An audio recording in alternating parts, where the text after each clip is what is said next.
Baik, pertanyaan yang selanjutnya Ustadz, dua lagi nih. Pertanyaannya langsung ini sebenarnya kayak soal cerita nih. Terlalu panjang. Intinya itu gimana Ustadz? Apa?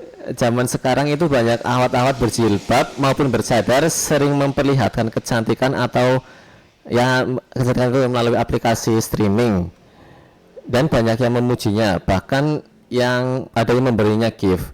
Bagaimana hukumnya dalam Islam? Itu mungkin lebih ke ain kali ya Ustadz? Ya, eh, eh, dalam hal ini kita harus katakan list mau dipakai ya. Hmm. Dan ini kalau secara naluri kita ada wanita-wanita yang muncul di layar kaca tidak mendatangkan fitnah, ya.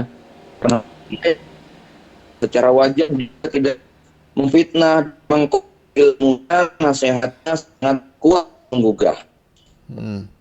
Dan tidak nafid adanya orang terfitnah pun melihat, ya, kan ada juga ya yang melihat Mbah 6 tahun tergoda juga ada. Tapi tentang kita beda secara umum, misalnya pemeran di umur 55 mampu yang sampaikan pengalaman suatu sebagai utama si dia memang kayak apa namanya berita di kita yang itu penting, maka secara umum orang dari sisi konten yang disampaikan, kalau dia mereview sebuah produk wanita cantik, ibu mempromosikan ini itu dan sebagainya, orang secara naluri tidak melihat yang dilihat mungkin adalah pembawa barang tersebut. Nah, dalam ini memang tidak ada kaedah yang sifatnya itu membuat kayak oh barang ini cantik ini tidak cantik, itu pakai rasa gitu kan. Ya, pasti nanti secara umum kita bisa kan perempuan yang membawa dan yang tidak membawa kita bisa menilai itu ya. Maka jangan gampang-gampang dengan alasan untuk review produk ini kemudian meledak lenggok semacam itu, ya tentu potensinya lebih besar ya. Ya, iya. Dan kemudian pertanyaan yang terakhir nih, Sat. Sebenarnya ada dua lagi, ada dua lagi. Yang kelima masih seputar ain sih sebenarnya nih. Kekaguman, tidak terucap dengan lisan tapi hanya di dalam hati, Ustaz. Apakah itu termasuk ain apa enggak?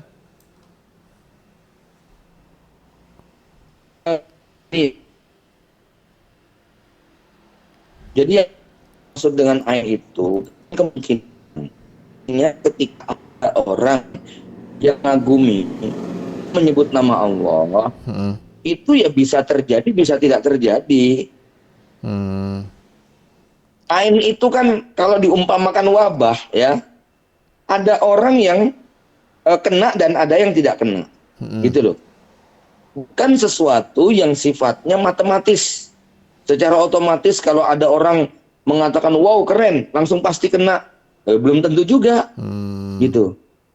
Ya, kenapa saya katakan demikian? Banyak sekali kok yang ibaratnya orang itu dipuji dan nggak kena itu banyak. Sebagaimana yang kena juga banyak.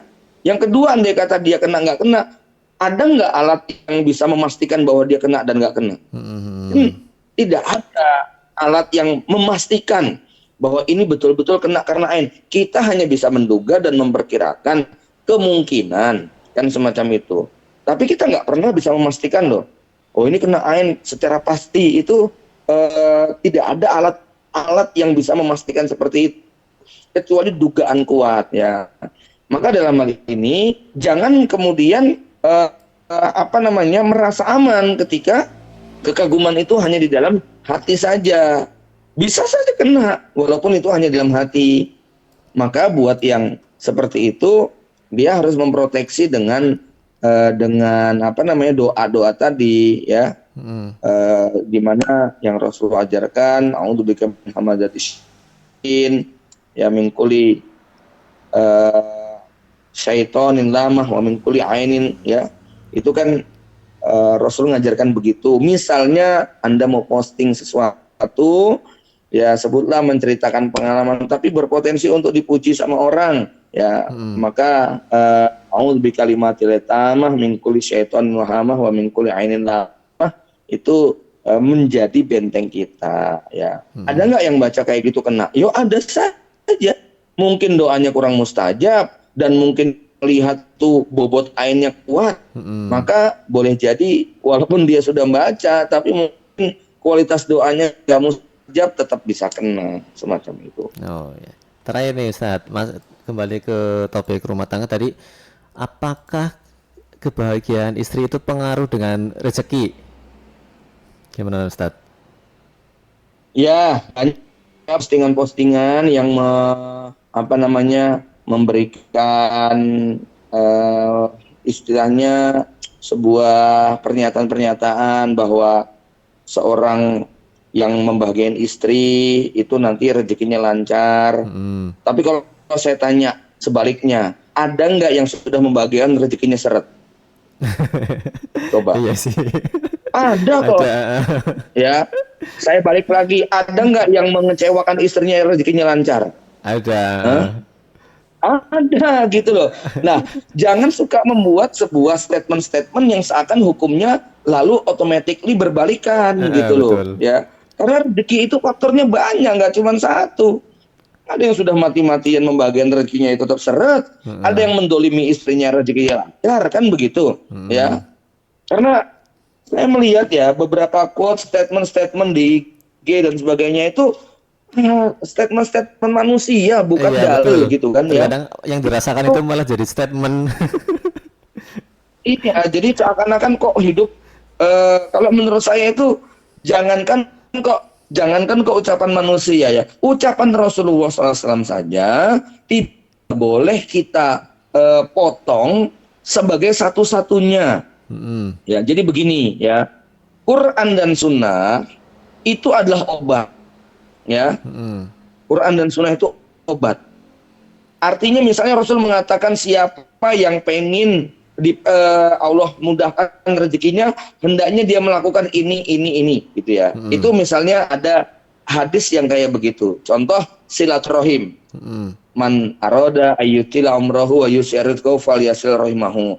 Siapa yang pengen umurnya dipanjangkan dan rezekinya dilancarkan, hendaknya dia menyambung silaturahim. Saya mau nanya, ada nggak orang yang silaturahmi mati muda? Ayo. Iya. Ada nggak yang rajin silaturahmi tapi belum kaya-kaya? Ada nggak? Ada. Banyak gitu loh ya. Nah, Quran dan Sunnah itu adalah obat, gitu ya. Ya. Nah, tidak semua obat itu cocok sama kita. Bukan karena obatnya jelek, tapi memang itu bukan obat yang tepat untuk kita. Itu loh. Nah, berarti kita harus minum obat yang tepat supaya hidup kita nikmat. Ya, karena memang obat yang bagus itu obat yang cocok. Ya, ibarat begini ya, antum sakit, itu pilihan obat banyak, tapi tidak semua obat itu cocok. Bukan karena obatnya jelek, tetapi kita cocok sama obat yang ini, gitu ya. Iya betul. Ini contoh ya, kalau ada suami ya, yang dia mas kerja, seringnya berpangku tangan, seringnya minta bantuan, seringnya nunggu pemberian, hobinya cari utangan. Suami yang kayak begini, tiap hari ikut pengajian, tema yang dibahas itu zuhud, qanaah, tawakal. Zuhud, qanaah, tawakal. Kira-kira suami kayak begini jadi baik atau buruk? Buruk, nggak ada usaha. Ya, tambah buruk gitu loh, ya. Yang sudah kualitas hidupnya kayak begitu, tiap hari kok ngajinya zuhud, qanaah. Ya makin nggak berkualitas. Bukan ilmu zuhud, qanaahnya jelek, itu salah obat namanya. Harusnya kalau suami kayak gitu, dia baca dalilnya yang lain. Tentang harus bekerja keras, tentang harus sungguh-sungguh, tentang harus memaksimalkan ikhtiar, tentang pentingnya kita membantu orang, tentang haramnya minta-minta. obat itu yang harus dia minum, bukan tiap hari mengkonsumsi dalil qanaah tawakal yang keliru gitu loh. Ya. Jadi kita itu sering bermasalah dalam hidup bukan karena apa namanya? Bukan karena obatnya yang salah, tapi kita salah pilih obat gitu loh. Iya, Bukan obatnya jelek, tapi kita salah makan obat gitu loh. Atau dosisnya nggak sesuai, atau overdosis gitu loh. Ya makanya nggak sembuh. Ya sehingga kalau ditanyakan apakah kebahagiaan istri itu bisa memperlancar, iya, katakan kebahagiaan istri itu akan memperlancar rezeki. Tapi kalau ditanya ada nggak yang dia istri bahagia tapi rezekinya seret, ada. Gitu loh. Ya. Bukan hukum pasti gitu loh maksud saya. Nah, orang tuh kadang menilai kayak gitu tuh lalu seakan-akan itu adalah sebuah kausalitas automatically, padahal yang membuat kita sakit dan sehat itu faktornya nggak tunggal. Yang membuat kita miskin dan kaya faktornya itu sangat beragam. Yang membuat kita itu bisa kecewa dan bahagia juga demikian. Ya, yang membuat kita rezekinya seret atau lancar nggak cuma gara-gara sholat atau maksiat, banyak sekali faktornya. Betul. Kadang Jadi, juga ada orang yang sembuh pakai obat A, belum tentu orang yang lain sembuh juga pakai obat A juga gitu ya, Ustaz ya. Betul, ya. Jadi seperti itu, ya. Jadi kalau saya kadang-kadang membaca yang gitu-gitu tuh, ini orang kok bikin kepastian-kepastian yang, ya gini ya, itu tuh pengalaman hidup. Betul. Nah, artinya gini, ada orang yang membahagiakan istrinya rezeki lancar, itu pengalaman. Nah, pengalaman itu hanya boleh dijadikan hikmah. Pengalaman tidak boleh dijadikan landasan hukum. Nah, banyak orang yang basisnya pengalaman tapi membuat kaedah hukum. Nah, betul. Cocok. Nah, itu dia. Yang jadi masalah begitu. Wong itu cuma pengalaman hidup kok. Iya, pengalaman hidup itu tidak mendatangkan hukum. Itu hanya memberikan hikmah dan pelajaran. Hikmah itu personal, hukum itu global. Nggak bisa kasus personal dijadikan sebagai kaedah global. Kadang juga ada orang yang si dia begini kok, si dia begini kok, jadi alasan untuk mengikuti hal seperti itu gitu loh. Nah, itu dia. Wong itu sebuah hikmah kok, bukan hukum. Apa yang cocok buat dia belum tentu cocok buat kita. Betul, menarik sekali. Ustaz, terakhir pesan dan kesan bagi para muslimin. Ya, teman-teman semuanya ya, pada prinsipnya nih, dunia rumah tangga adalah dunia yang tidak akan pernah ada habisnya, ya. Ini jadi tadi saya ingin menekankan apa yang saya sampaikan terkait dengan bagaimana kita mencari solusi. Quran dan Sunnah itu ada solusi. Tapi kalau kita salah dosisnya, ya seperti ini kita beli obat, tapi nggak mengikuti tata cara minumnya, bukan kesembuhan yang kita dapatkan, justru tambahnya penderitaan. Ya, karena kesembuhan itu bukan hanya semata karena ada obatnya, tapi karena kita ngerti bagaimana cara mengkonsumsinya, itu kan.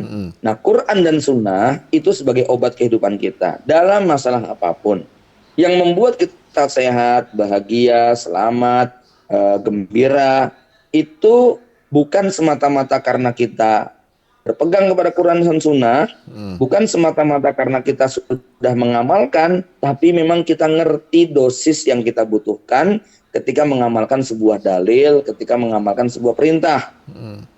Salah di dalam menakar sebuah dalil bukan kesembuhan yang kita rasakan, ya, tapi yang kita rasakan justru malah makin menderita. Jadi kita menderita sering bukan karena nggak minum obat, tapi karena keliru di dalam memilih obat yang tepat.